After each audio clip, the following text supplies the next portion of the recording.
Pitágoras fue un señor que vivió y murió alrededor de los años 500 a.C. Fue un filósofo y matemático griego que nació en Samos. Él decía que los números son el principio de todas las cosas y a él le debemos las tablas de multiplicar y también el teorema de Pitágoras.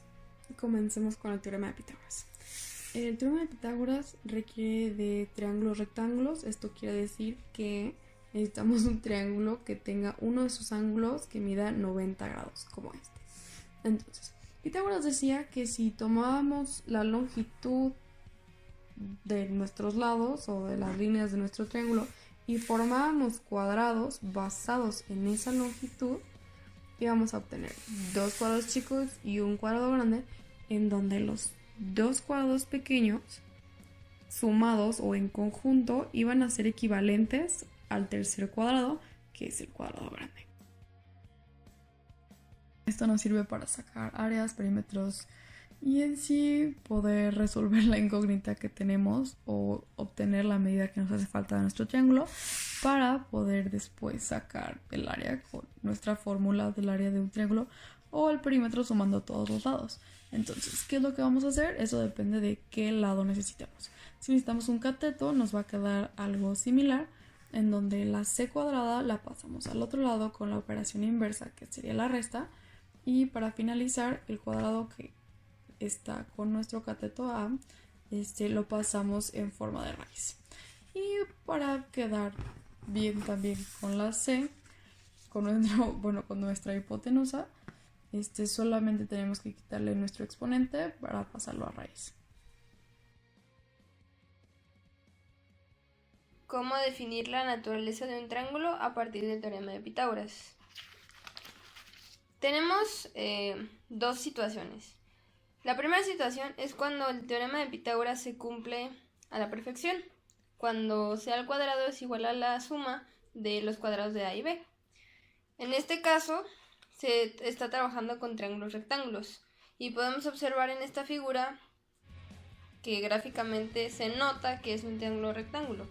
Esto porque se marca aquí su ángulo recto, que es lo que lo caracteriza. Ahora, para comprobar esto matemáticamente tenemos el siguiente ejercicio. Aquí tenemos que a los lados se les asignan los siguientes valores y hacemos la fórmula, por lo que el cuadrado de 5, 25, el cuadrado de 3, 9, el cuadrado de 4, 16. La suma efectivamente nos da una igualdad. Después, tenemos otra situación donde el teorema de Pitágoras no se cumple.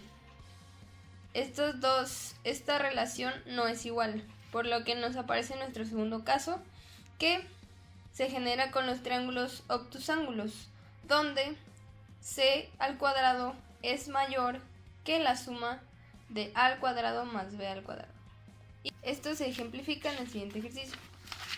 Los tres lados fueron asignados con valores y se tiene que 12 al cuadrado 144, el cuadrado de 7 49 y el cuadrado de 9 81. Esto se suma y efectivamente nos da que c al cuadrado es un valor mayor a la suma de los otros dos factores. Por último, siguiendo esta misma cualidad de que el teorema de Pitágoras no se satisface, tenemos el tercer caso. ¿Qué sucede con los triángulos acutángulos? En los que podemos observar que se conforman de tres ángulos agudos.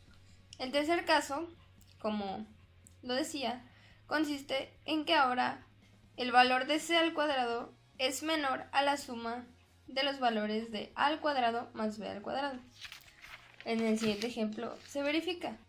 De igual forma, se le asignan valores al triángulo y se lleva a cabo la relación, dando como resultado que el cuadrado de 6 es 36, el cuadrado del 2 es 16, el cuadrado del 5 es 25, se hace la suma y efectivamente la suma de los dos factores es mayor que la de c solito, como podemos observar aquí.